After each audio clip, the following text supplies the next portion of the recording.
We'll be doing a direct PlayStation 2 emulation comparison for the Retroid Pocket 3 and Retroid Pocket 3 Plus.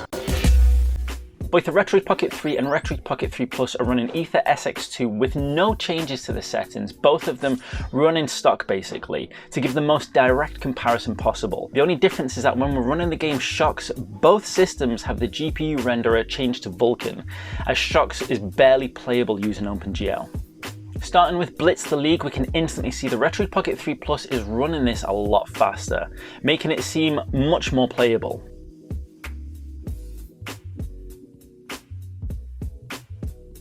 Again, the Retroid Pocket 3 Plus emulation is not perfect for this, making the gameplay experience much slower than if it was playing on native PS2 hardware. However, it is a much more enjoyable gameplay experience and a significant improvement over the Retroid Pocket 3.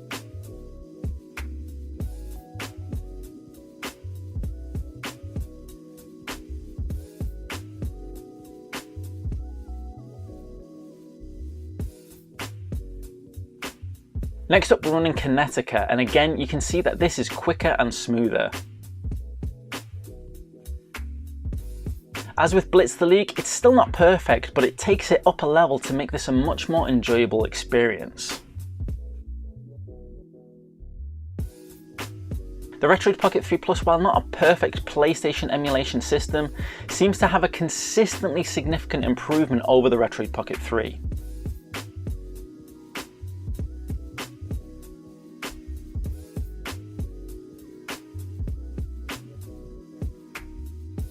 Moving on to Shocks, and this is probably one of the biggest improvements I've seen.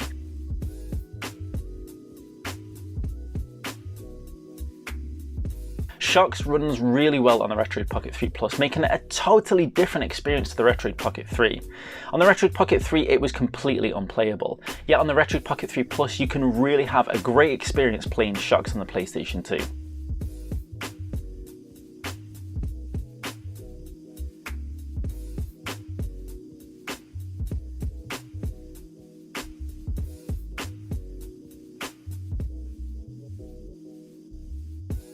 Next up is Toka Race Driver, and on the Retroid Pocket 3 this was like trying to move through treacle, and on the Retroid Pocket 3 Plus it's like trying to move through slightly less thick treacle. It's still a completely unplayable experience, not a game you could enjoy, but it's good to see that we're seeing consistent improvements in every single game that we're testing on the Retroid Pocket 3 Plus. I'm sure that if we tinkered with these settings and moved away from stock, a lot of these would become a lot more playable. And the Retroid Pocket 3 Plus is much closer to an Odin experience than the Retroid Pocket 3 was. Something we'll take a much deeper look in because I'll be doing an Odin comparison for the Retroid Pocket 3 Plus later on. An improvement that really surprised me was Time Splitters 2.